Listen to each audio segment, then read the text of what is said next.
about it. I swear, I'm not trying to get you in trouble with the fine folks over there at Power Mizzou or anything, but you kind of reference it.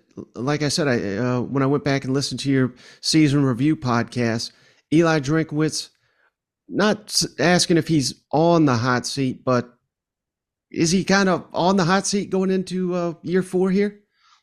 Something like that, you would guess. I mean, he did get the extension the morning of the Week 10 game versus Kentucky. So Gabe will tell you how fun that was covering that. But I mean, things have to change in that, and you can see he knows that. Obviously, I mean, when you go 503 consecutive seasons in the regular season, of course, and then you lose 2 bowl games, there's got to be something where you can point to and be like, that looks like we're going up. And some things are. He said it all season.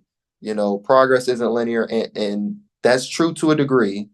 But then at some point, whoever it is, they're going to say, but 5-5, 6-6, 6-6, 2 bowl losses. Like, we've got to see something, at least on that way, that looks like progress. And so he knows that. That's why he brought in Kirby Moore to handle some of those duties, to take some of that pressure off. That's why I brought in Garcia from Miami. Everybody's wondering, are they going to bring in a quarterback? Are they going to do this? Are they going to do that? He's starting to do that and put the things together, and show that he's willing to put the chips in the middle of the table and say, all right, we're going to do whatever we can to improve this program. And it's not that he hasn't been in the past, but he kind of understand maybe the seats is getting warmer or whatever it may be. I don't know. I'm just saying from my point of view, that's what it looks like. And so yeah, they're trying to be better.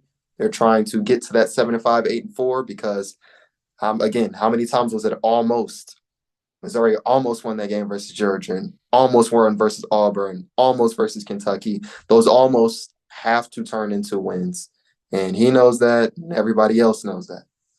Any idea why did they give him that contract extension? I mean, not that he's a bad coach, but I feel like you give an extension when someone's going to leave for another job or so, and I didn't see that. I mean, it just didn't make a ton of sense. But I think from my understanding, again, you know much better than I would. I think it allowed him more money for assistance, so maybe that's how they, in part got Kirby Moore, maybe to help recruiting.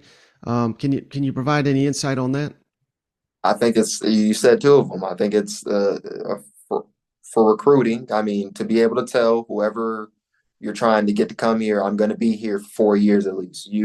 I'm recruiting you. We've got this rapport. I'm going to be here. That's good.